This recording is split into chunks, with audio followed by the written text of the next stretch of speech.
It's been a momentous and terrifying day for Auckland. After lying dormant for nearly 600 years, the city's volcanic field is coming to life.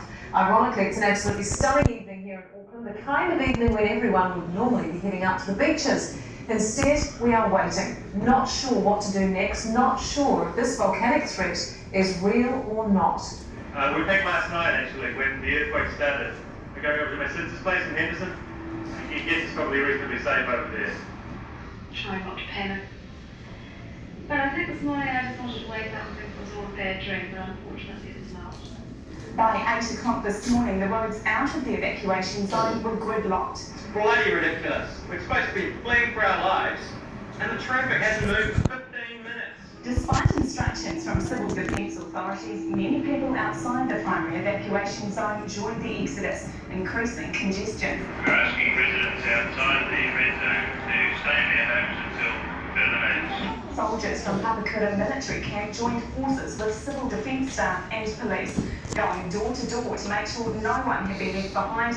They also patrolled shopping centres to prevent looting. By mid-afternoon, the evacuated suburbs were ghost towns and the normally congested roads were empty. Throughout the afternoon, the earthquakes which set off the evacuation gradually became less frequent, but tonight, the city is still on a level 3 alert. With me in the studio now, I have Colin Wilson, Professor of Volcanology at Auckland University. Professor Wilson, let's take the last point there first. We haven't felt any more earthquakes since early this afternoon. Could it be that the threat is receding? No, absolutely not. We see no sign in any of the signals that we have, the earthquakes rising towards the surface, the deformation of the crust all suggests that the eruption is imminent. So you don't believe the authorities overreacted with the mass evacuation? No. The size and style of the eruption is very difficult to predict. It's very difficult to evacuate once the eruption has started. So evacuating in due time and due course is very sensible. We just received reports of dead fish and discovered water being seen by our helicopter crew flying over the harbour. Is that likely to be connected with all of this? Very much so. That's probably a sign that the magma of the molten rock is now pretty much at the surface. So assuming there is an eruption, what are we likely to see? The very first phases can generate what's called a surge, a laterally moving cloud of ash and steam, and that is the biggest risk from the initial phase of the eruption. As the magma meets the water, hot rock meets cold water, you get explosive eruptions. Can people escape from them? Like how fast do they travel? The ones that have been observed in historic eruptions can travel up to about 150 kilometres an hour. So once they've started appearing and started moving, there is no escape from them. Professor Wilson, I'll just stop you there. We're going to go live now to our camera at Sky City. Just a few moments ago, this cloud of steam started to rise up out of the water between Mission Bay and North Head. Professor Wilson? The eruption has started. Here's outside Auckland, we've just felt it.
earthquakes and eruptions. When a natural disaster strikes, it can be dangerous and cause widespread damage to property.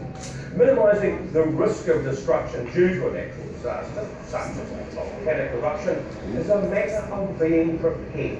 It's vitally important that you know what to do when a disaster strikes and how to cope afterwards. If you want to learn more about safeguarding yourself and your family, please take an information pamphlet as you leave the volcano.